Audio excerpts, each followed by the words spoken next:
자, 여러분 이어서 보도록 하겠습니다. 213페이지 보면 한쪽 가시는 3번 주택의 세율부터 봅니다. 일단 주택의 세율을 이번 순환에는 잘 알고 가셔야 돼요. 주택의 세율은 주택분 재산세 대상이 되는 주택에는 별장과 별장 이외 주택으로 나눠지는데요. 별장 한번 봅니다. 별장은 주거용 건축물로서 늘 주거용으로 사용하지 아니하고 휴양, 피서, 놀이 등의 용도로 사용되는 그 건축물과 부속 토지며 주택분 재산세 대상이다 밑줄이요. 그래서 재산세 대상의 주택은 이제 포함되어 있어요. 주택분 재산세 대상에 고율의 세율을 적용한다는 것 뿐이지. 그래서 주택분 재산세 대상이다 밑줄이요. 나중에 이제 종부세와 비교해야 되기 때문에 일단 밑줄이고, 세율은 별장은 몇 프로요? 1,000분의 40이요. 4% 세율 정도입니다. 1,000분의 40, 4%. 그 다음에 별장 이외 주택 있잖아요. 주택에 대한 재산세는 납세무자가 소유하고 있는 해당 지자체 관할구역 안에 소지하는 주택을 여기 밑줄입니다. 주택별로요. 그러니까 당의 시군구 관할구역 내 여러 개 주택이 있어도 주택분 재산세는 어떻게 하느냐? 주택별로 4단계, 과표가 4단계로 되어 있어요. 초과 누진세율을 적용합니다. 밑줄이요. 그래서 당의 시군구 관할구역 내 2채 이상의 주택이 있을 때 소유자별로 합산한 과세표준금액에 초과 누진세율을 적용한다. 이러면 틀려요. 어떻게 한다? 주택별로 각각 따로따로 계산합니다. 그 다음에 세율은 이제 다음 순환을 외우셔야 되는데, 과세표준금액이 6천만 원이 할 때 0.1%부터 1,000분의 1, 0.1%부터 자, 과세표준금액이 3억 초과했을 때 0.4%까지 0.1에서 0.4%까지 과표가 4단계로 되어 있죠. 4단계 초과 누진세를 적용합니다. 자, 그래서 주택에 대한 걸 금방 정리를 보신 걸 정리해 드리면 이렇습니다. 여기 보세요. 자, 토지 세율 정리해 드렸고, 그 다음에 건축물 건비 정리해 드렸고요. 그 다음에 주택입니다. 주택에 대한 재산세는 별장과 별장 이외 주택으로 나눠요. 그래서 별장은 4% 비례세율이고 1,000분의 40, 4% 비례세율이고, 별장 이외 일반 주택은요. 별장 이외 일반 주택은 금방 봤다시피 0104, 0.1%부터 0.4%까지 과표관 최고 0.1에서 0.4%까지 과표관 4단계로 되어 있죠. 4단계 초과 누진세율을 적용해요. 그래가지고 여러 개 주택이 있을 때도 어떻게 한다? 주택별로요. 주택별로 각각 그런 거지. 이거 소유자별로 합산하여 그럼 틀려요. 뒤에도 이따 나오지만 소유자별 합산이 아니라, 자, 당의 시군구 관할구역 내 여러 개 주택이 있어도 주택별로 각각 초과 누진세를 적용합니다. 그래서 또 이 주택에는요, 고급 주택도 포함이에요. 여러분, 지방세에서 사치성 재산에 해당하는 고급 주택은 요거 제가 정리해 드렸어요. 사치성산 하면서 어디서만 중과세? 취득세만 중과세 하니까 재산세에서는 일반 주택에 포함해 가지고 일반 주택과 똑같이 초과 누진세율입니다. 그래서 고급 주택이라고 해 가지고 4% 세율 적용한다. 틀려요. 별장과 구별합니다. 별장은 4% 비례세율인데 고급 주택은 일반 주택과 똑같이 초과 누진세율이라는 거. 자, 여러 개 주택이 있을 때 주택별로 이렇게 초과 누진세율입니다. 그리고 고급주택도 똑같이 초과 누진세율이라는 거. 별장만 4%고요. 꼭 알아둡니다, 여러분들. 그래서 이번 순환에는 자, 정확히 못 해도 괜찮지만 그래도 주택은 여러분들 꼭 알아두고 합니다. 별장 4%, 별장 이외 주택은 고급주택 포함해서 초과 누진세율입니다. 자, 4단계 초과 누진세율이고요. 넘어가시면 여러분 214페이지 갑니다. 그 214페이지 니은번을 보시니까 니은번이요.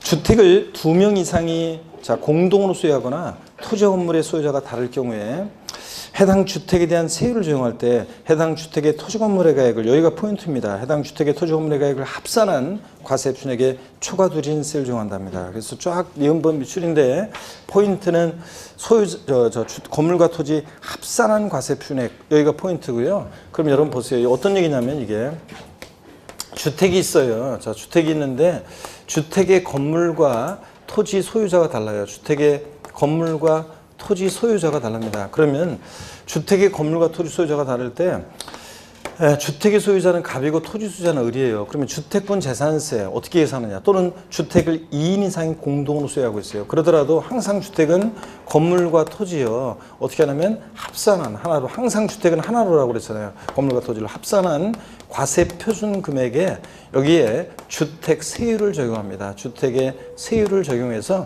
그래서 이제 세액을 계산해요. 그래서 여기서 바꾼다 그러면 뻔해요. 시험에 이미 나왔어요. 바꾼 것이 2번 나온 것이 건물과 토지 요거 합산한, 옳게도 나왔지만 또 바꿔서도 나왔는데 건물과 토지 구분 계산한 이러면 틀려요. 건물과 토지 구분 계산한, 구분한, 건물과 토지 구분한 과세 표준 금액에 자 각각 건물은 건물, 토지는 토지 세율을 정한다. 이러면 틀립니다. 항상 주택은 건물과 토지 소유자가 달라도 하나로 하나에서 합산한 과세표준금액의 주택 세율 중에 색 나왔어요. 그럼 지난주에 배운 게 이런 거예요. 이럴 때 누가 납세의무자가 되느냐? 이런 경우에 누가 납세의무자가 되냐면 건물과 토지, 원래는 공시가격 평가할 때 하나로 통합해서 평가하지만 이럴 때는 건물과 토지 시가순액을 각각 구해봐요. 그랬더니 시가순액 비율이 6대 4의 비율이다. 그러면 저 나온 색에 대해서 60%는 토지 소유자 의리, 40%는 주택 소유자 갑이 납세의무자가 된다. 이걸 지난주에 배웠어요. 예? 그래서 건물과 토지 면적 비율로 나누지 않고 뭐로? C값 순액 비율로 나눠서 그 소유자를 납세의무자로 한다. 이거고 지난주에 배운 게. 오늘은 이제 세금 계산 어떻게 할 것이냐 이럴 때 건물과 토지 합산한 하나로 합친 합산한 과세표준금액의 주택 세율을 정한다는 얘기입니다. 이해되십니까 여러분? 항상 주택은 건물과 토지 하나로 이 얘기입니다. 자, 그래서 박스 안에 보니까 주택분 재산세는 주택과 그 부속 토지 가액을 통합해서 과세하고요. 하여튼 그래서 거기 니은번 두 번째 줄 합산한 과세표준액 거기다가 돼지꼬리 땡야에서 구분한 X 이렇게 해놓으시면 돼요. 건물과 토지 구분한 X요. 합산한 과세표준액인데 구분한 과세표준액. 그러니까 합산한 거기다 돼지꼬리 땡야에서 구분한 X 이렇게 해놓으시면 됩니다, 여러분들. 자, 그 다음에 동그라미 3번 고급 주택입니다. 일반 주택과 동일하게 어떻게 한다고요? 초과 누진세를 정한다는 거 밑줄이에요. 그래서 고급주택이라고 해가지고 4%세를 정한다 그러면 틀립니다. 그 다음에 한쪽 가르친 4번 선박 및 항공기 세율인데요. 선박, 고급 선박 밑줄입니다. 1,000분의 55%예요. 그래서 재산세에서 최고 세율이 높은 것은 고급 선박이에요. 몇 프로요? 5%. 얘가 최고 높습니다. 그 다음에 그 밖에 선박이나 항공기는 1,000분의 3, 0.3%고요.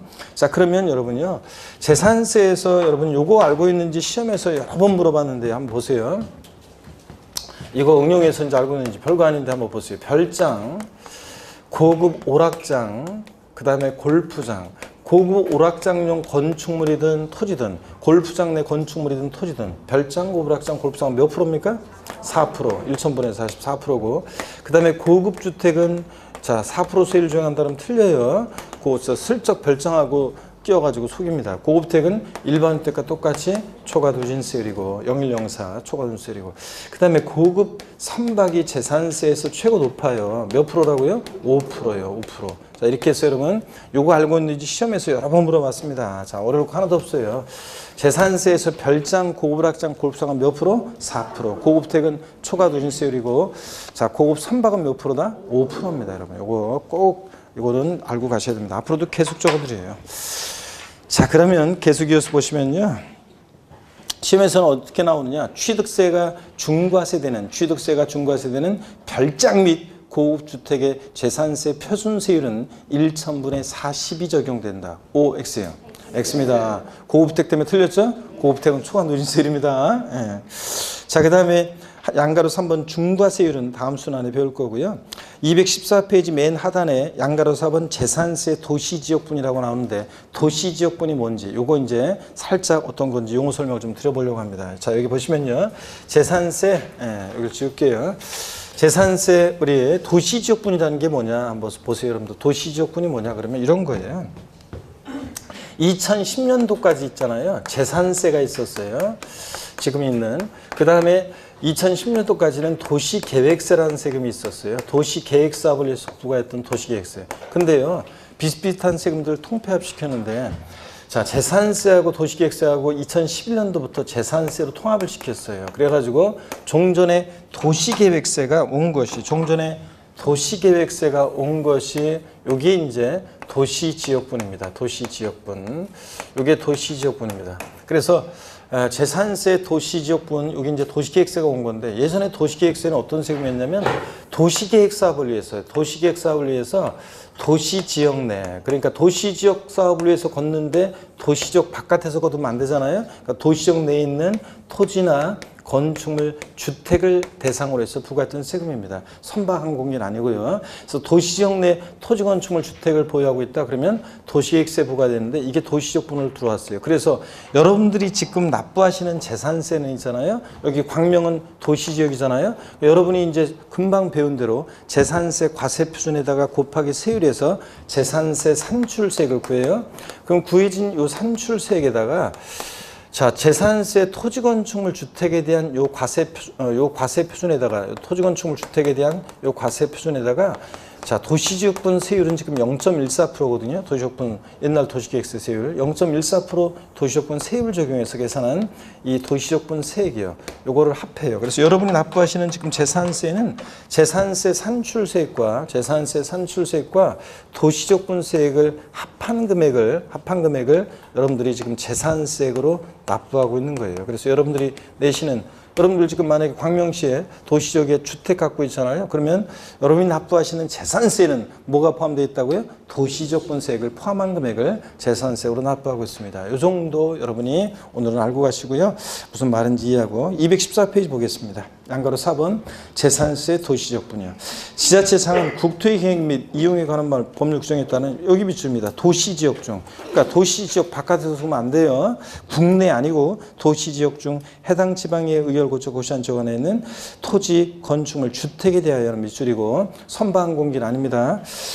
조례가 정한 바에 따라서 다음에 자 215페이지 계속 밑줄입니다. 다음에 동그라미 1과 2의 세액을 합산하여 산출한 세액을 재산세액으로 부과할 수 있다 밑줄이요. 그래서 1번 재산세 세율 정해서 계산한 산출세액에다가 산출세액에다가 동그라미 2번 재산세 토지건축물 주택에 대한 과세표준에다가 1,000분의 1.4 즉 0.14% 세율 중에서 산출한 세액을 합산해서 재산세액으로 부과할 수 있다는 거예요, 여러분.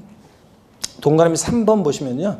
지자체장은 해당 연도분에 위 동그라미 2의 세율을 요거는 나중에 배우겠습니다. 2번, 3번은. 오늘은 그냥 요 정도만. 재산세 도시지역분은 시험에 한 번도 나온 적은 없어요. 지금 2011년도부터. 그렇지만 그냥 말뜻만 일단 이해하고 갔다가 조금 더 나중에 기회되면 심화이론 가서 조금 더 자세히 배울 건데 요 정도만 일단 알고 갑니다.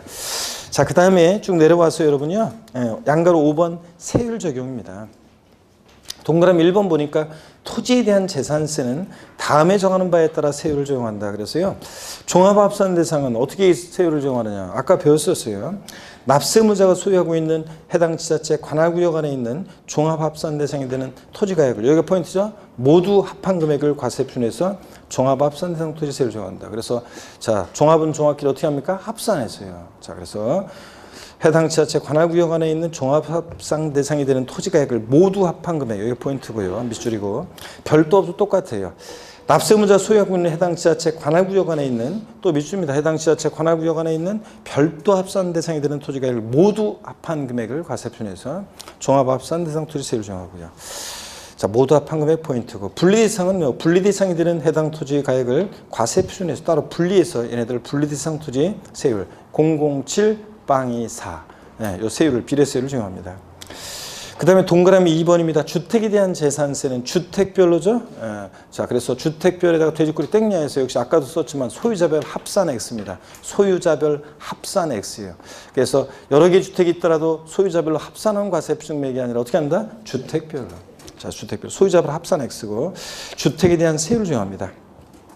그 다음에 동그라미 3번이요. 아까 봤습니다. 주택을 2명 이상이 공동으로 소유하거나 토지 건물의 소유자가 다를 경우 해당 주택에 대한 세율을 정할 때 해당 주택의 토지 건물의 가액을 어떻게 합니까? 합산한 과세표준액에 주택세율을 정한다. 그래서 합산한이지 건물과 토지 구분한 이러면 틀리다고 그랬죠, 여러분들? 구분한 X입니다. 구분한 X고 합산한입니다. 합산한. 구분한 X고. 그 다음에 넘어갑니다. 216페이지.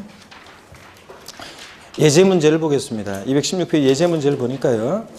지방세법상 재산세 과세표준과 세율에 관한 설명으로 틀린 것은 1번 주택에 대한 과세표준은 주택 시가표준액의 100분의 60의 공정시장가액을 곱하여서 산정한다. 그렇죠? 주택분은 시가표준에다가 공정시장가액 60%.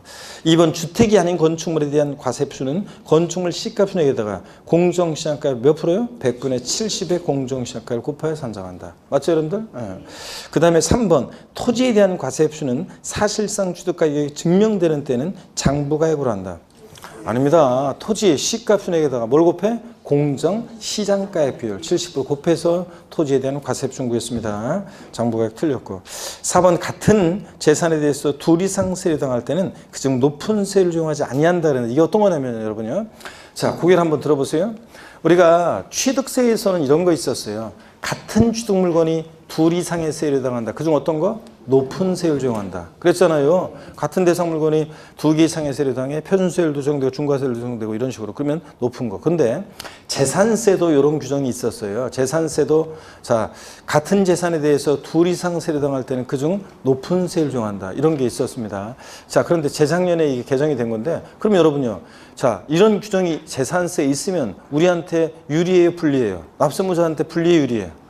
예? 불리하지. 같은 재산에 대해서 둘이 상승 무조건 높은 거 적용한대. 그럼 불리하잖아요. 자, 그런데 이 규정을 삭제했습니다. 왜 그러냐면 납세자들의 납세 부담을 줄여주고 그다음에 지자체 장애에 자율성을 주기 위해서 이 규정을 삭제했습니다. 그래서 지금은 이제 재산세에서 취득세처럼 같은 재산에 대해서 둘 이상 세를 당할 때는 그중 높은 세를 적용한다. 나오면 틀려요, 맞아요? 틀립니다. 이제 무조건 높은 세를 적용하는 거 아닙니다. 그래서 4번 맞고요. 5번 주택에 대한 재산세는 주택별로 표준세를 적용한다. 그렇습니다. 여러 개 주택이 있을 때 어떻게 한다고요? 주택별로 각각이요.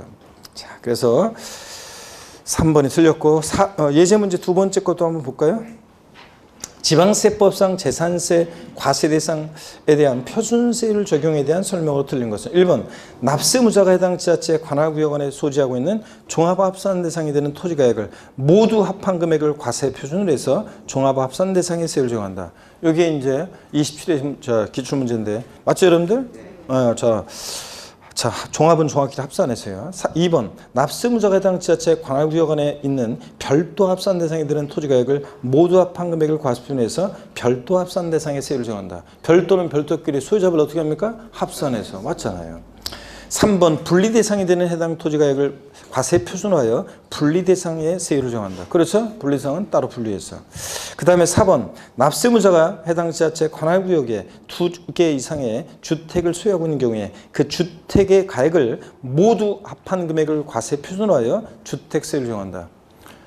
틀렸잖아요. 주택은 어떻게 한다고 그랬어요? 주택별로 각각. 그래서 여기 그 주택의 가액을 모두 합한 금액을 과세표준해서 틀렸습니다. 주택별로 주택세율을 정합니다. 주택별로요. 그래서 그 주택의 가액을 모두 합한 금액을 과세표준하여 여기가 틀린 거예요. 주택별로 주택세율을 정합니다. 각각. A주택은 A주택, B주택은 B주택 따로따로요. 4번 정답이고 5번 주택에 대한 토지와 건물의 소유자가 다를 경우 해당 주택의 토지와 건물의 가액을 합산한 과세표준액에 주택세를 적용한다. 그렇죠 여러분들? 주택은 2인 이상의 공동으로 소유하든 건물과 토지 소유자가 다르든 항상 건물과 토지 합산하는 과세표준액에 자 이렇게 됩니다. 217페이지 제5절 비과세를 봅니다. 어떤 경우에 재산세 비과세 되느냐? 국가 등에 대한 비과세를 봅니다. 양가로 1번 국가 등이 소유한 재산이요. 국가, 지자체, 지자체, 조합, 외국 정부 및 주한 국지기구의 소유에 속하는 재산에 대해서는 재산세를 부과하지 아니한다. 당근이죠 여러분들? 자기가 자기한테 책임 질 수는 없잖아요. 다만 다음에 어느 하나에 해당하는 재산에 대해서는 재산세를 부과한다. 그래서 동그라미 1번이요. 대한민국 정부기관 재산의 과세는 외국 정부 재산은 우리도 어떻게 하고? 과세하고 우리 정부기관 재산에 비과세를 해주면 우리도 어떻게 하고? 비과세 해주고 당연합니다. 동그라미 2번 국가, 지자체, 지자체, 조합과 이거 첫 번째 요건이었죠. 두 번째 재산세 대상 재산을 연부로 매매계약 체결하고 이게 두 번째 요건이죠.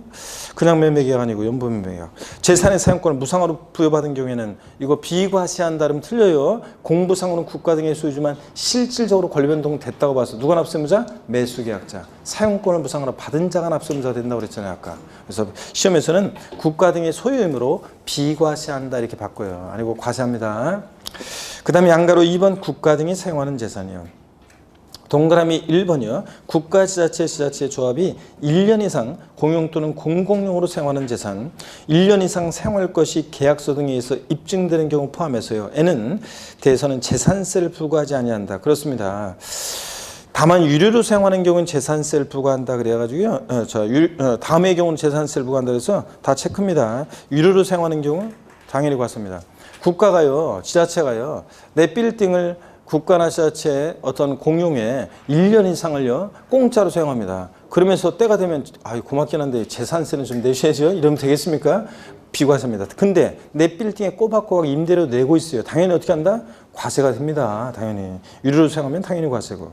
그 다음에 니은번 매매계약을 체결하고 잔금 지급 전에 미리 계약 물건을 사용하는 경우 이게 이제 올해 추가된 내용이거든요. 2019년. 자, 그래서 다 체크입니다. 매매계약 체결하고 잔금 지급 전에 미리 계약 물건을 사용한다. 이런 경우도 과세를 합니다. 자, 이렇게 해가지고 이런 것들 눈에 익혀주시고요. 과세되는 경우도 넘어갑니다. 그 다음에 이제 218페이지 용도 구분에 의한 비과세가 나와요. 자, 근데 요거는 용도 구분에 의한 비과세는 이제 재산세 토지 이용 구분을 좀 더 3, 4월 달에 좀 더 배우고 그 다음에 이제 와야지 좀 더 이해가 돼요. 그래서 다음에 이제 좀 더 배우고 이런 것들을 우리가 하도록 하겠습니다.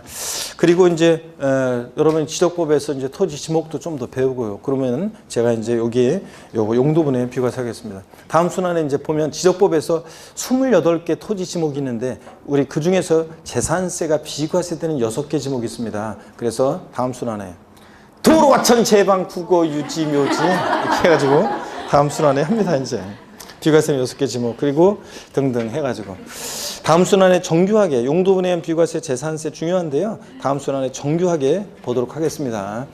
기본적인 지식이 좀 필요해서 나중에 배웁니다.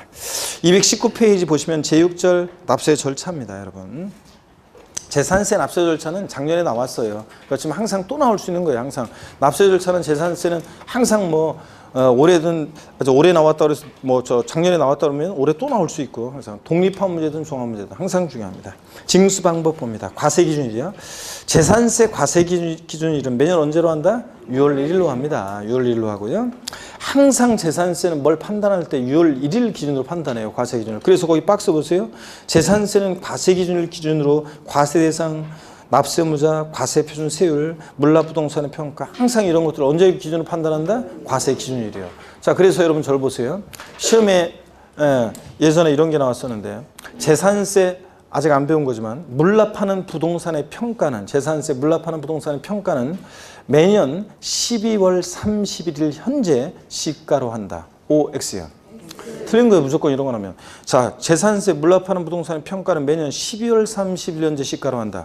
항상 언제 기준으로 판단한다고요? 6월 1일 기준으로 뭐든지. 자, 그래서 틀린 지문이 되겠고요. 납기 봅니다. 재산세 정기분에 대한 납기는요.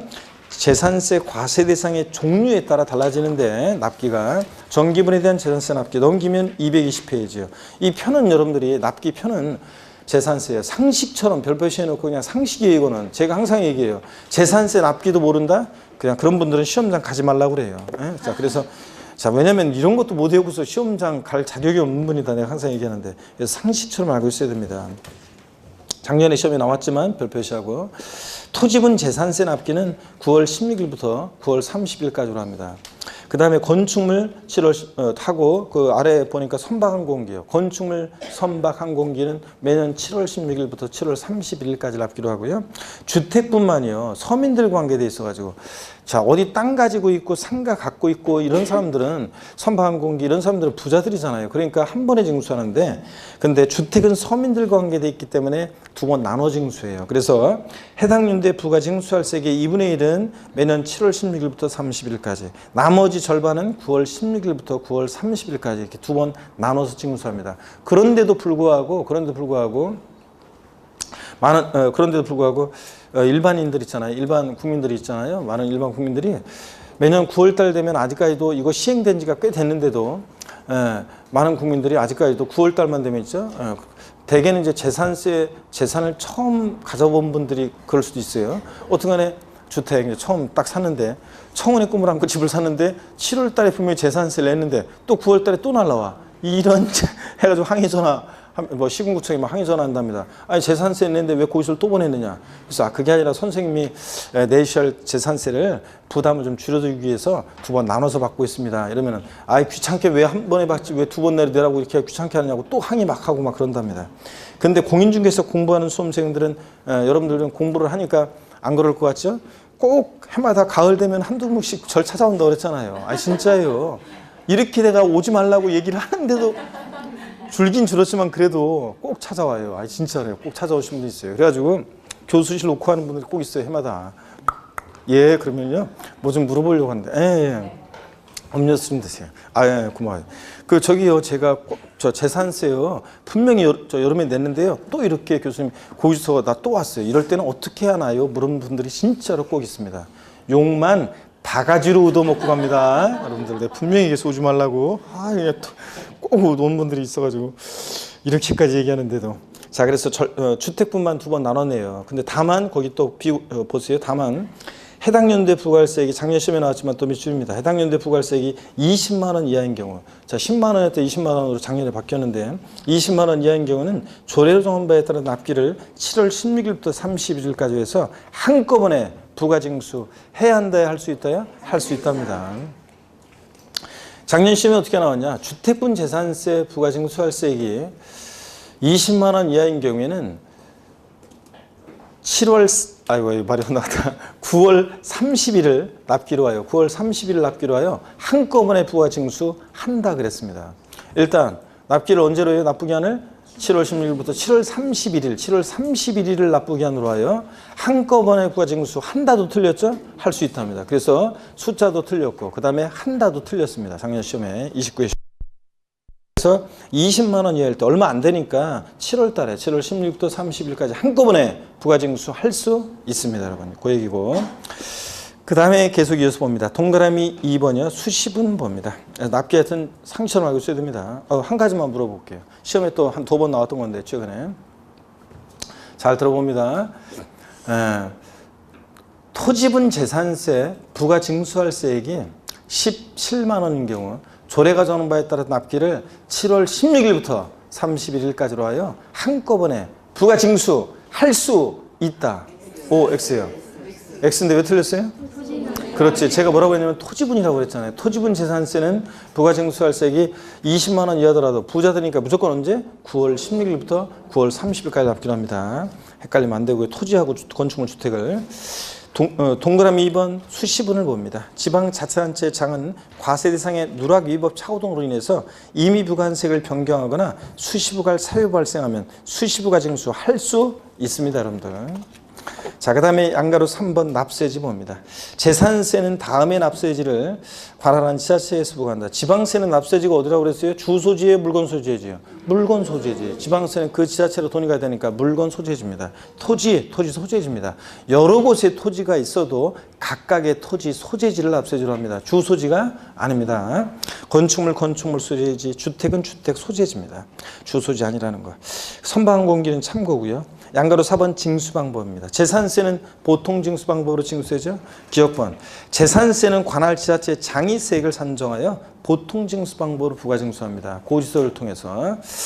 동그라미 니은번 납세고지서 발급할 때요. 재산세를 징수하려면 토지건축물 주택 선박 및 항공기로 구분한 납세고지서에 과세표준과 세액을 적어서 늦어도 자 밑줄입니다. 납기 며칠 전까지요? 5일 전까지 발부해 줘야 됩니다. 납기 개시 전까지 발급해야 한다. 땡이에요. 납기 개시 며칠 전? 5일 전까지 발급입니다. 동그라미 2번이요. 재산세 고지서에 병기되는 조세 지역자원시설세요. 자, 본문 밑줄입니다. 특정 부동산에 대한 지역자원시설세 납기와 이거 특정 자원분 아니에요. 항상 재산세 따라다니는 친구, 물납, 분할납뿐만 안 따라다니지 항상 재산세 나오면 같이 옆에 나오는 애 누구라고 그랬어요? 특정 부동산분 지역자원시설세. 소방시설 같은 공동시설을 유지관리할 목적으로 특정 부동산 보유자에게 부과되는 이 특정 부동산분 지역자원시설세 납기와 재산세 납기와 같을 때는 재산세 납세고서에 나란히 적어서 병기해서 나란히 적어서 고지할 수 있다는 거 밑줄이고요. 쭉 특정 자원분 아니라는 걸 주의합니다. 하여튼 특정 부동산분 지역자원시설세는 자 여러분 보세요. 재산세 고지서를 보면 재산세 얼마, 부가세인 지방교육세 얼마, 그리고 지역자원시설세 이 특정 부동산분이요. 얘가 재산세 친구다 보니까 부동산 보유시에 부과되고 둘 다 보통징수로 징수되잖아요. 그러면 납기도요. 지역자원시설세는 재산세 규정을 대부분 준용 따라가요. 그러다 보니까 납기가 같은데 7월 16일부터 30일까지 건축물일 때는 납기가 같아요. 건축물이면 그럼 같은 무렵에 둘 다 보통징수니까 고지서를 따로 만들어서 보내요. 서로 불편하니까 재산세, 고지세, 지역자원시설세, 특정부동산 납기 같을 때 나란히 적어서 병기해서 나란히 적어서 고지할 수 있다는 얘기입니다. 여러분. 그 다음에 동그라미 2번 봅니다. 아니구나. 계속 이어서 봅니다. 동그라미 3번입니다. 소액징수 면제 및 신탁재산의 특례인데 자 기억번이요. 상식이죠. 조세 총액을 셌습니다. 소액은 징수를 면제해요. 1,000몇백 원 받으려고 고지서 보내면 비용이 더 드니까 안 받고 말겠다는 얘기죠. 고지서 한 장당 재산세로 징수할 세액이 2,000원 미만인 경우에 해당 재산세를 징수하지 아니한다며 출작이요. 자 그럼 딱 2,000원이면요. 징수합니다. 이거 미만 이하 헷갈리면 안 돼요. 2,000원 빼고 아래 금액을 징수하지 않으니까 2,000원은 징수합니다, 여러분.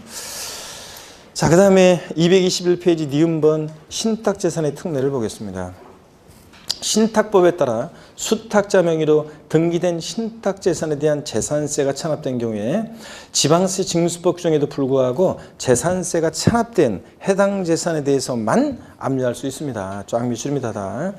당연하지. 세금을 찬압한 재산만 압류해야죠. 다만 재산세가 찬압된 재산이 속한 신탁의 다른 재산인 경우에 그 다른 재산에 대해서 압류할 수 있다. 밑줄이고요. 어떤 얘기인지 보겠습니다. 여러분 저를 보세요. 이건 어떤 얘기냐면, 자, 갑이라는 사람과 을이라는 사람이 있어요. 신탁법에 의한 신탁을 합니다. 자, 신탁법에 의한 신탁을 해요. 그랬을 때, 얘 믿고 맡기는 사람 위탁자고요. 위탁자고, 믿고 맡는 사람 수탁자가 있어요. 수탁자가 있고요. 자, 그랬을 때 여러분 봅니다. 수탁자가 있고요.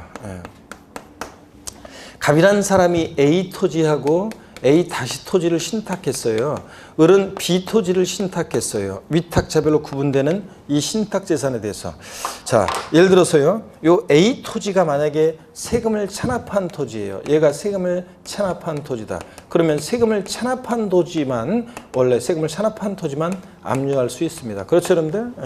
이 B 토지는 압류하면 돼요, 안 돼요? 얘는 압류하면 돼야 하는데 안 되지. 세금을 찬압한 토지만 압류해야지. 근데 다만 이 세금을 찬압한 재산이 속한 신탁에 A- 세금을 찬압한 재산이 속한 신탁에 다른 재산이 있을 때 A-이요. 이 다른 재산은 압류할 수 있다 없다? 압류할 수 있다 없다? 있다는 얘기예요 지금. 자 보세요. 세금을 찬압한 재산이 속한 신탁에 다른 재산이 있을 때 다른 재산 압류할 수 있습니다. 근데 시험에 어떻게 나왔냐. 세금을 찬압한 재산이 속한 신탁에 다른 재산이 있는 경우에도 세금을 찬압한 재산에 대해서만 압류할 수 있다. O, X. X입니다. 세금을 찬압한 재산에 대해서만 압류할 수 있는 게 아니라 요거 A- 세금을 찬압한 재산에 속한 신탁에 다른 재산도 압류할 수 있습니다. 여러분들. 요 얘기고. 자, 계속 이어서 봅니다. 예제 문제를 한번 볼까요? 지방세법상 재산세 부가징수에 관한 설명으로 틀린 것은 그랬습니다. 1번 재산세는 관할 지자체장이 세액을 산정하여 보통징수 방법으로 부가징수한다. 그렇죠? 2번 고의소 한 장당 재산세로 징수할 세액이 2,000원 미만인 경우에 해당 재산세를 징수하지 아니한다.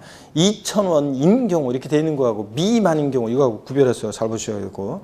3번 과세표준의 1,000분의 40의 세율 중들은 자 별장에 대한 재산세 납기는 별장 이외 주택에 대한 재산세 납기와 같다 그랬는데 여러분 아까 주택분 재산세 납기요. 절반은 7월달 나머지 절반 9월달 이런 거 할 때 별장과 고급택과 일반 주택에 대한 납기가 달랐어요? 달랐으면 우리가 거기 있었겠지. 자, 그래 납기 자 주택분이면 다 똑같습니다. 자, 주택 별장이든 일반 주택이든. 그 다음에 4번이요. 국가지자체에 체납된 재산에 대해서는 가상금과 중과상금의 적용을 모두 배제한다. 조세 총론에서 배웠었어요. 국가나 지자체에 대해서는 당연히 가상금에 관한 규정은 적용이 있다 없다? 없다. 자기들끼리 좀 늦었다고 세금 갖다 가상금 낼 수는 없잖아요. 5번이요. 신탁법에 따라 수탁자 명의로 등기된 신탁재산에 대한 재산세가 체납된 경우에는 체납된 재산에 속한 신탁에 다른 재산이 있는 경우에도 체납된 해당 재산에 대해서만 압류할 수 있다. X죠? 세금을 체납한 재산이 속한 신탁에 다른 재산이 있을 때 다른 재산도 압류할 수 있다고 그랬습니다. 양가로 5번 신고 의무 있잖아요. 이게 어떤 거냐 신고 의무. 자, 요 신고 의무하고 이제 좀 보기 전에 또 고기 한번 드시고 어깨 또 한번 돌리시고 프리스타일로 몸을 좀 푸세요 여러분들. 프리스타일로 몸을 좀 풉니다. 자, 스트레칭을 좀 하시고. 자, 요거 한번 여기 양가로 5번 신고 의무가 어떤 건지 한번 볼게요. 동그라미 1번에 보니까요. 다음에 어느 한에 해당하는 자는 밑줄입니다. 과세 기준일로부터 10일 이내예요. 그러니까 6월 1일 과세 기준일로부터 10일 이내에 그 소재지 관하는 지자체장에게 그 사실을 알 수 있는 증거자를 갖춰 신고해야 한다 밑줄인데요.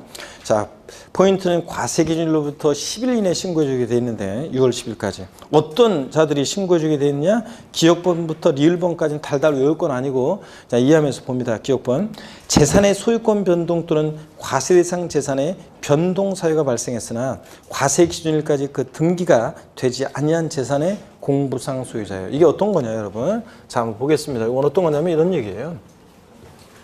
자 여기 보세요 여러분들. 이건 어떤 거냐면 이런 얘기입니다. 예를 들어서 우리가 지난주에 이런 거 배웠어요. 납세무자에서 갑과 을이 부동산을 매매하는데요. 자 계약금 중동 잔금을 2019년 5월 31일 날 잔금을 치렀어요. 소유권 이전 등기는 6월 20일 날 됐어요. 자, 이랬을 때요.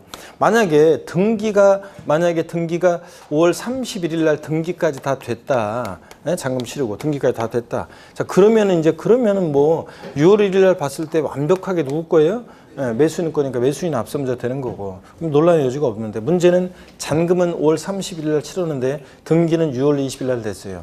자, 권리 변동이 있는데 과세 기준일까지 등기가 이행이 안 됐을 때 이럴 때 이제 문제가 되잖아. 이럴 때 누가 당연도 납세무자냐? 그러면 재산세는 원칙적으로 보세요. 과세 기준일 6월 1일 날 봤을 때 공부상으로는 여전히 매도인 갑소유인데 5월 31일 날 잔금을 치렀으니까 6월 1일 현재 재산을 사실상 소유하는 자는 매수인 을이잖아요. 그죠?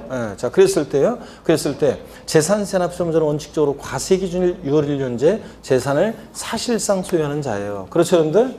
근데 여기서 사실은 숨어 있는 말이 있어요. 원칙 사실상 소유자. 여기 숨어 있는 말은 권리 변동이 있는데 과세 기준일까지 이렇게 등기가 이행이 안 됐을 때는요. 이 공부상 소유자가 과세 기준일로부터 10일 이내 6월 10일까지요. 이런 권리 변동 사실에 대해서 신고해 주게 되어 있습니다. 그래서 신고를 했어요. 계약서 첨부해서 시장군수한테. 그랬더니 공무원이 딱 보니까 아직 등기는 안 됐지만 6월 1일 날 5월 30일 날 잔금을 치렀네. 그러니까 6월 1일 현재 재산을 사실상 소유하는 자는 누구예요? 매수인. 그래서 매수인 을이 납세무자 되는 거예요. 근데 문제는 권리 변동 사실을 신고해 주게 돼 있는데 이렇게 과세님까지 등기가 안 돼 있을 때 신고를 안 했어요. 그러면 과세권자가 자 언제 장치로 이런 걸 모르잖아요. 그래서 지난주에 배운 게 이런 거예요. 권리 변동 등이 있는데 권리 변동 사실을 신고 안 해서 과세권자가 사실상 소유자가 누군지 알 수 없을 때 누가 납세무자가 돼요? 공부상 소유자가 납세무자가 되잖아요, 여러분. 이런 얘기예요. 지난주에 배웠습니다. 이런 얘기입니다. 하여튼 권리 변동이 있는데 과세 기준까지 등기가 안 되면 공부상 소유자가 신고해 주게 되어 있습니다. 과세 기준일로부터 며칠이요? 10일 이내에. 동그라미 니은번 봅니다. 상속이 개시된 재산으로서 상속 등기되지 아니한 경우에는 주된 상속자가 이게 상속이 개시된 재산이다. 이런 것들을 신고해 주게 되어 있습니다. 그 다음에 동그라미 디귿번 사실상 종중재산으로서 공부상의 개인 명의로 등재되어 있는 재산의 공부상 소유자가요. 이거 실제 종중재산이다. 이런 것들을 신고해 주게 되어 있습니다. 그 다음에 리을번 신탁법에 따라 수탁자 명의로 등기된 재산의 경우에 수탁자가 이거 신탁재산이다 이런 것들을 신고해 주게 되어 있습니다. 근데요 박스 안에 보세요. 위에 신고를 하지 않은 경우에도 가산세는 없으나 재산세나 합세 의무를 부담하게 되는 것이다. 그래서 미출인데 가산세 제재는 없다. 무슨 얘기냐면 이런 신고 의무는요. 자 우리가 취득세나 등록면허세 같은 데서는 어떤 신고 의무를 안 하면 가산세 같은 제재가 따르잖아요. 근데 이 신고는 안 했다고 해도 왜 가산세 제재가 따르지 않냐면 징수 편의를 위한 신고라 그래요. 원래 재산세는 보통 징수하는 세금이니까 원래 이런 것들을 과세권자가 원래 다 파악해가지고 재산세를 정확한 납세무자에게 부과 고지하게 돼 있어요. 과세권자가 세금 계산해서 정확한 납세무자를 파악해서 세금을 부과 고지하게 돼 있는 거예요. 원래 과세권자의 의무인데 원래 과세권자가 해야 될 일인데 징수 편의, 정확한 납세무자에게 세금을 부과 고지하게 한 징수 편의를 위해서 좀 이런 것들을 신고해달라고 협조해달라는 그런 의미의 신고예요. 협조해달라는. 그래서 징수 편의를 위한 신고이기 때문에 이런 신고를 안 했다고 해도 가산세는 적용된다 안 된다? 안 됩니다. 그냥 이런 경우에 이런 신고를 안 해요? 그럼 누가 납세무자가 돼요? 공부상 소유자가. 자, 일단 납세무자가 되잖아요. 그렇기 때문에 이런 신고를 안 해도 가산세는 없다. 그래서 제가 조세총론에서 옛날에 강의할 때 재산세는 보통징수 방법으로만 징수되고 같은 경우에도 가산금만 적용되지 가산세가 적용되지 않는다. 그런 얘기 했잖아요. 그래서 이런 거 안 했다고 가산세 적용된다 그러면 틀려요. 자, 재산세 문제에서는 동그라미 2번 봅니다. 위 신고가 사실과 일치하지 않거나 신고가 없는 경우에 지자체장이 직권으로 조사해서 과세대장에 등재할 수도 있고요. 이와 같은 시장군수가 무신고를 재산을 과세대장에 등재하면 그 사실을 통지해 줘야 되고요. 넘어갑니다. 222페이지요. 박스 안에 보니까요. 시장군수는 신고 의무자의 신고할 내용에 직권조사 후에 과세대장에 등재할 수 있는 것에 하나며 등기부에 등기할 수 있는 것은 아니다. 옛날 시험에 자, 지자체장이 직권으로 등기부에 등기할 수 있다 이렇게 나왔었는데, 예? 자, 등기는 누구만이 하는 거예요? 등기관이 하는 거지. 등기관만이. 지자체장이 무슨 등기까지 해요. 그래서 자, 요거 지자체장은 과세대장의 직권으로 등재, 토지대장이나 건축물 대장 같은 대장의 직권으로 등재할 수 있는 거지 등기부에 등기할 수 있는 것은 아닙니다. 양가로 6번 재산세 과세대장 등의 비치는 그냥 읽어보시면 되는 거예요. 이거는 대장과세라는 게 있잖아요. 이게 뭐냐면 우리가 이제 시장군수구청장은 재산의 종류에 따라 토지대장, 건축물대장 같은 대장을 작성 기록하고 비치합니다. 그래서 재산세를 우리가 그러니까 재산세 성격의 특징할 때 재산세는 대장과세하는 조세다 이런 얘기를 한 거예요. 그런 얘기 읽어보시면 되고요. 그 다음에 물납을 봅니다. 우리 금전납부 원칙의 예외로서 물납이요. 금전납부 원칙으로서 물납. 일시불납부 원칙으로서 분할납부. 지방세에서 물납 허용되는 세금은 뭐만 허용된다고 그랬어요? 재산세만 허용되지. 다른 세금은 된다 안 된다? 안 된다. 국세에서는 물납은 뭐만? 상속세만 국세에서 물납 허용되고요. 자, 그런 얘기입니다. 그럴 때 물납 요건 및 물납 재산 요건을 봅니다. 양가로 1번. 지자체장은 자, 여기 미줄이요. 재산세, 납부세, 가로도 계속 미줄입니다. 지역자원시설세, 지방교육세는 제외하고 도시지역분을 포함한 그 납부할 세액이 얼마요? 1천만 원 초과하는 경우에는 밑줄이고 여기까지 동그라미 1번입니다. 재산세는 납부할 세액 딱 1,000만 원도 안 돼요. 1,000만 원 어떻게 돼? 초과해야 됩니다. 납부할 세액이. 납세의무자 신청을 받아 밑줄이고 동그라미 2번이요. 과세권자가 알아서 인정해 주는 거 아니에요. 우리가 신청해야 되고요. 그 다음에 해당 지자체 관할, 여기부터 밑줄이에요. 해당 지자체 관할구역에 있는 부동산에 대하여만 밑줄이고 동그라미 3번입니다.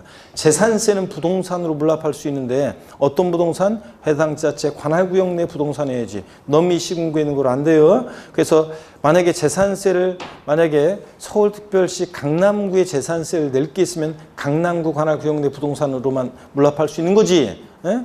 자, 서초구라든가 아니면 성남시나 광명시에 있는 거로 된다 안 된다? 안 된다고 그랬습니다, 여러분.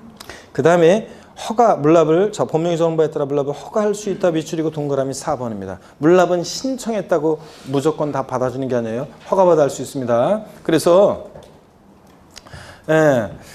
납세의무자가 물납을 신청했어요. 공무원이 물납하겠다는 부동산에 등기부 등본을 띄워봤더니 1번 저당권 설정돼 있고 등기부에 2번 저당권 설정돼 있고 3번 가압류되어 있습니다. 골치 아프겠죠, 여러분들? 물납하러 갑니다. 자, 이렇게 해서 물납 요건 4가지 상식처럼 알고 있어야 됩니다. 납부할세 얼마? 1천만 원 초과할 때. 납세의무자 신청을 받아. 어떤 거로? 해당 지자체 관할구역 내 부동산입니다. 관할구역에 관계없이 부동산에 한해서 물납할 수 있다. X입니다. 관할구역에 관계없는 거 아니고. 국내에 소지하는 부동산으로 물납할 수 있다. X입니다. 국내도 아니에요. 해당 지자체 관할구역 내 부동산에 한해서만 허가받아 할 수 있습니다. 양가로 2번 물납 신청 및 허가 이런 거 물납 부동산의 평가는 우리 3, 4월 월요일에 걸쳐서 배워나가고요. 넘어갑니다. 224페이지 분할납부입니다. 분할납부 요건을 봅니다. 분할납부 요건을 보니까 지방자치단체장은 재산세 납부할 세액이 얼마요? 500만 원 초과하는 경우에 밑줄이고 동그라미 1번입니다.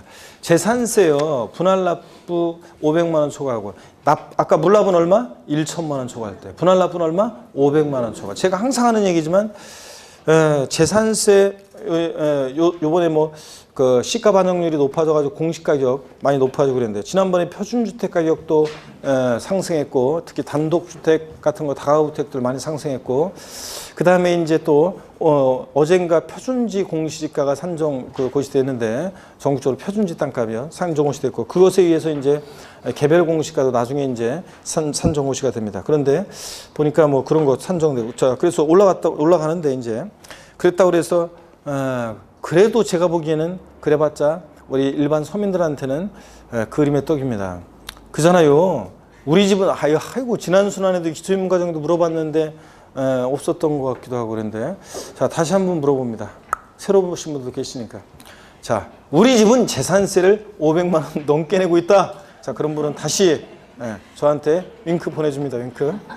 그래서 손 들지 말고 윙크. 눈 깜빡인 것 같은데? 진짜로? 이거야? 아니 그대 그런 것 같은데 진짜로? 맞아? 그래서 눈을 깜빡인 것 같은데 자 다시 한번 묻습니다. 우리 집은 재산세 여기 눈 깜빡인 거예요? 그런 것 같은데 진짜?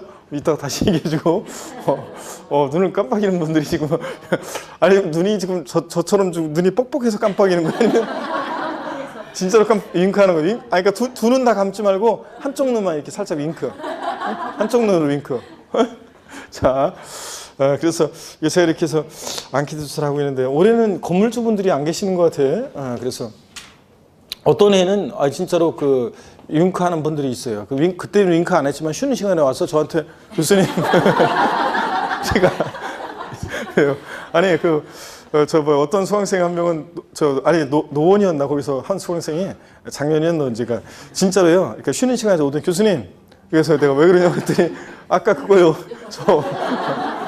근데 걔는 그 친구가 저기가 아니고 건물주가 아니고 제 아버지가 부모님이 이제 건물주여가지고 그래가지고 얘기하더라고요. 저 어튼간에 그림의 떡이잖아요. 그런데 내가 그 얘기도 꼭 해드리죠. 그런데 다른 곳에 서울에서 어느 곳에서는 실제로 어떤 사장님이 제가 없죠. 그리고 진도 나가려고 했더니 어떤 교탁 바로 앞에 한 사장님이 내가 못 보고 이렇게 하고 그냥 그러니까 뭐 해가지고 내가 이렇게 왜 그러나 그러니까 그래서 사장님이 있었던 얘기도 해드렸습니다. 자 봅니다 여러분들. 그 다음에 첫 번째 조건 납부할세 500만 원 초과하는 경우고 그 다음에 법령이 장부에다 납부할세의 일부를 밑줄이고 동그라미 2번이죠. 전부 아니고 일부를.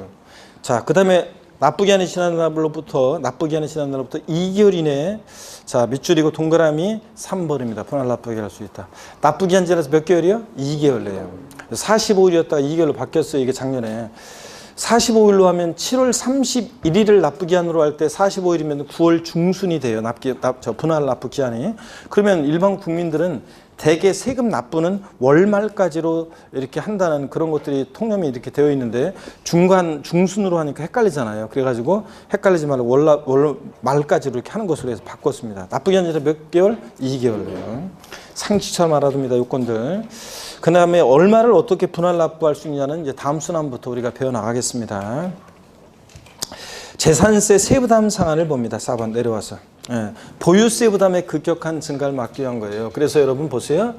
보유세 부담의 급격한 증가를 막기 위해서요. 전년도보다 올해 일정한 상한을 못 넘게 해요. 자, 이런 것들은 대개 세부담 상한은 보유세에 있는데요. 자, 봅니다. 세금 부담에 상한을 둬서요. 올해처럼 이렇게 뭐 공시가격 반영률이 높아져서 세금 부담 막 늘어나고 그럴 때 전년도에 비해서 올해 너무 급격한 증가되는 것을 막기 위해서 세금 부담 상한 규정을 두고 있습니다. 그래서 전년도 세액과 올해 세액을 비교하는 거니까 당연히 보유세에 있어요. 재산세, 지역자원 시설세, 그리고 종부세 같은 보유세에 세부담 상한 규정이 있습니다. 자, 이렇게 해서 보유세 이렇게 있다는 거. 그래서 취득세나 등록면허세, 양도소득세 같은 세금은 세부담 상한 규정이 없어요. 한 번 취득하고 등록하고 양도가 끝나는 거니까. 그래서 보유세 전년도와 비교해서 이렇게 상한선 두고 있습니다. 교재를 보시면요. 토지 건축물 같으면요. 해당 재산에 대한 재산세 산출세액이 직전 연도 해당 재산에 대한 재산세액 상당액의 100분의 150을 초과하는 경우에 미치입니다. 100분의 150에 해당 금액을 해당 연도에 징수할세액으로 합니다. 어떤 토지나 건축물에 대해서요. 만약에 전년도에 그 재산세를 10만 원을 냈어요. 그러면 올해 19만 3천 원 계산됐습니다. 올해 징수할세액은 얼마입니까? 15만 원입니다. 전년도세액 10만 원에 150%니까 얼마? 15만 원을 징수할세액으로 합니다. 올해 계산은 19만 3천 원 계산됐어도 얼마? 15만 원을 상한선으로 합니다. 이게 세부담 상한이에요.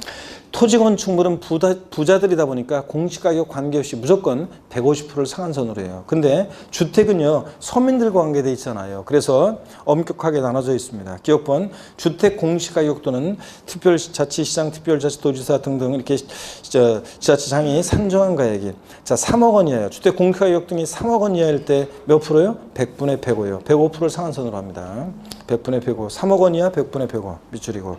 니은번, 주택 공시가격 또는 시장수가 선정한 가격이 3억 초과 6억 이하 주택일 땐 100분의 110, 110%를 상한선으로 합니다. 밑줄이고. 디귿번, 주택 공시가격 또는 시장수가 선정한 6억 원 초과하는 주택일 때 100분의 130 밑줄이고 130%예요.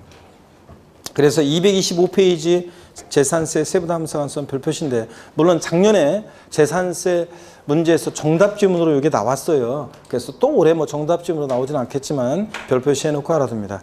토지 건축물은, 자, 세부담상한선 전년도세액 몇 프로요? 150% 못 넘게 해요. 자, 근데요, 부자들이니까. 근데 주택만 서민들 관계돼 있어가지고, 자, 3억 원 이하 주택에 대해서는 몇 프로요? 105%. 자, 공시가격 3억 초과 6억 이하일 때 6억까지는 110. 6억 초과하면 130% 상한선으로 합니다. 작년에도 제가 그런 얘기 했어요. 공시가격 6억 초과할 때 주택부는 150% 아니고, 자, 몇 프로다? 130%다. 이런 거 주의하라고 그랬고, 150% 바꿔낸다고. 또 토지 건축물은 공시가격 관계없이 부자들이니까 150%다. 이런 얘기를 작년에도 계속 우리가 외웠었습니다. 반복해서. 그랬었는데 작년 시험에 나왔던 것이 이제 이따가 기출문제 보면은 나와요. 자, 그래서 이따가 이제 또 보기로 합니다. 그래서 이런 얘기고. 보충 내용 세부담상한 계산 방법 복잡하게 나왔는데, 우리가 이런 것까지 어떻게 공부해요? 넘어갑니다. 시험에서 나오면 어떡하냐고요? 어쩔 수 없지 뭐. 자, 그래서 이런 거. 자, 그래서 자세한 내용이 나오지 한 번은 안 나왔었고, 또 자세한 내용 그러다가 나오면 뭐 어쩔 수 없어요. 넘어갑니다. 그 다음에 예제 문제, 요거는 나중에 우리가 3, 4월 달에 세부담상한선 좀 더 정교하게 또 공부하기로 합니다. 오늘은 세부담상한선이 어떤 건지 용어를 익히시고, 보유세, 재산세, 지역자원시설세, 종부세 세부담상한 규정이 있다는 거, 그 다음에 대략적으로 토지건축물은 150%, 주택은 이렇게 세분화되어 있다는 것 정도를 보고 가시면 되겠습니다. 질문 하나 드릴게요. 그러면 고개를 뜹니다. 공시가격 3억 원인 건축물의 재산세 세부담상한은 전년도세액 몇 프로 못 넘게 합니까? 세부담상한 몇 프로입니까? 공시가격 3억일 때 건축물 몇 프로예요? 150%입니다. 제가 금방 아까 얘기했는데 토지 건축물은 부자들이라 무조건 몇 프로라고요? 150%니까 공시가격 관계없이 150%라고 내가 그랬잖아요. 주택만 그렇다고. 그래서 재산세나 종부세 문제 풀 때는 항상 숫자만 신경 쓰지 말고 토지 말하고 있는 건지 주택에 해당되는 건지 이런 걸 잘 봐야 돼요. 여러분들. 자, 그 다음에 5번 가산금 봅니다. 가산금은 뭐 우리 조세 총론에서 배운 거 똑같아요. 자, 재산세요. 고지서를 통해 징수할 때 나쁘게 하는데 미납부하면 뭐예요? 가산금이고. 가산금, 일반 가산금은 고지서에 기재된 나쁘게 한 하루만 딱 지나도 체납세액이 몇 프로? 3% 깔아놓고요. 그 다음에 계속 안 내고 버티면 중가산금 적용되는데 227페이지. 자, 납기 후 매 1월 한 달씩 1개월씩 지날 때마다 올해 개정됐죠? 몇 프로씩? 0.75%씩이요. 작년까지 1.2%였다 올해 0.75%로 개정됐습니다. 0.75%씩.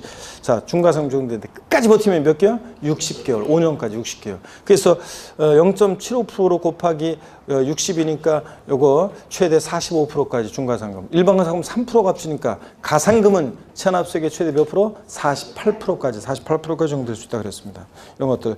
지자체에 대해서는 가상금 징수하지 않고 이런 거 쭉 읽어보시고요. 다 했습니다. 자, 6번 재산세 부가세입니다. 재산세는 그 재산세 쭉 미칩니다. 도시적분을 제외한 금액에 도시적분을 제외한 재산세 납부할 세액의 100분의 20에 해당하는 지방교육세를 부가세로 부과합니다. 그래서 우리가 재산세 부가세는 어떻게 외웠어요, 여러분들? 재진이. 자, 재산세는 사람 이름으로 재진이. 그래서 재산세는 지방교육세가 부가세로 부과됩니다. 지방교육세가. 재진이니까 재산세 몇 프로요? 20%로 부과됩니다. 재진이. 재산세의 20%로. 도시적분을 제외한 순수하게 재산세의 20%입니다.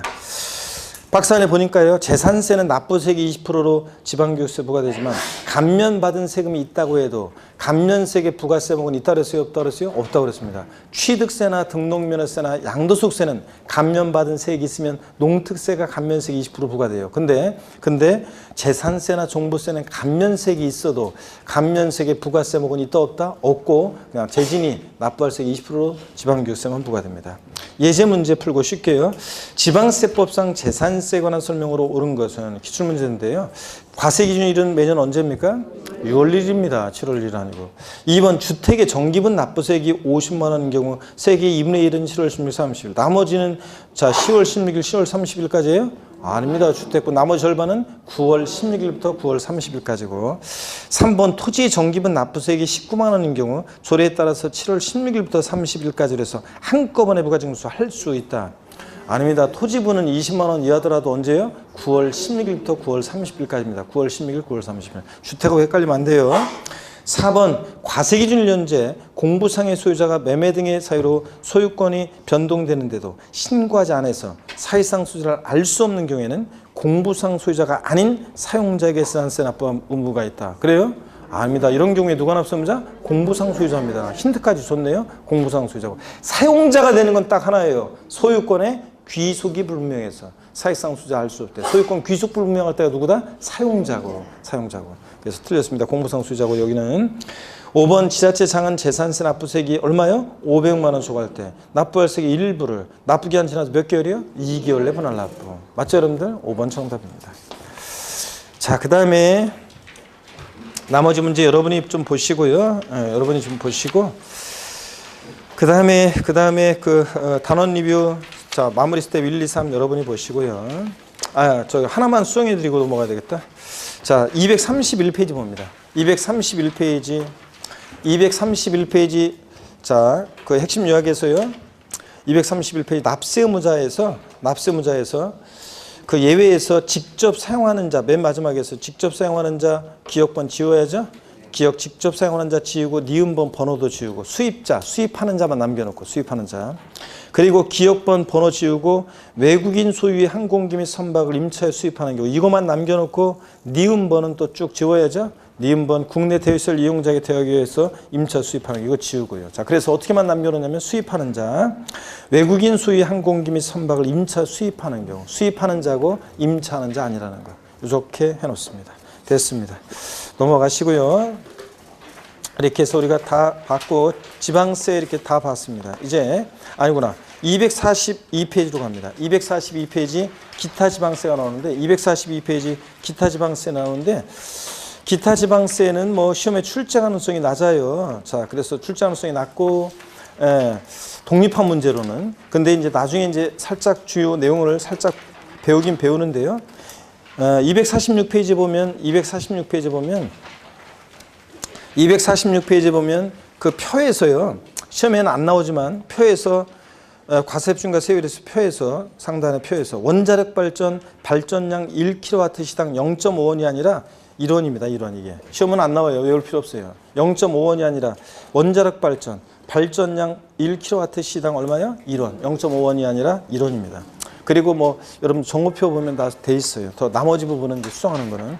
자, 됐고 넘어갑니다. 이렇게 해서 우리가 250페이지, 251페이지 자, 넘기니까 251페이지 넘기니까 자, 우리가 제1편 조세총론, 제2편 지방세다 받고 제3편 이제 뭐예요? 국세입니다. 넘기시면 이제 254페이지 제1장 종합부동산세입니다. 잠시 쉬었다가 국세 종합부동산세 보도록 하겠습니다.